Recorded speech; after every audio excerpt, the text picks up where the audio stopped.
آپ کو بتائیں سیکیورٹی فورسز کی ملک بھر میں دہشت گردی کے خاتمے کے لیے کارروائیاں جاری ہیں۔ سیکیورٹی فورسز نے 3 ماہ کے دوران ملک بھر میں 6,921 آپریشنز میں 142 دہشت گردوں کو ٹھکانے لگا دیا۔ نوید صدیقی سے اس بارے میں مزید تفصیل جانیں گے۔ بتائیے نوید صدیقی، کیا اپڈیٹ ہے آپ کے پاس؟ پر میں دہشت گردی کے خاتمے کے لیے کارروائیاں جاری ہیں۔ حالیہ بڑھتی دہشت گردی کے خلاف سیکیورٹی فورسز نے ملک بھر میں بے شمار آپریشن کیے ہیں۔ سیکیورٹی فورسز نے گزشتہ 3 ماہ کے دوران نہ صرف دہشت گردوں اور ان کے سرگرمیوں کو گرفتار کیا بلکہ متعدد حملے بھی ناکام بنائے۔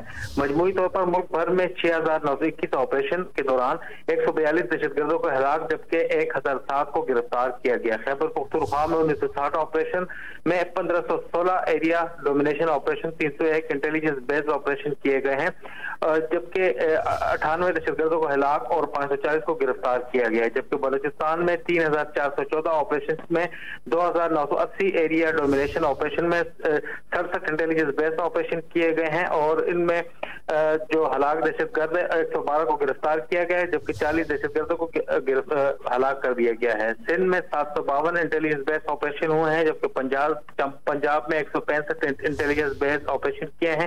ان کے دوران ایک دہشت گرد کو ہلاک کر کے جبکہ 11 کو گرفتار کیا گیا ہے۔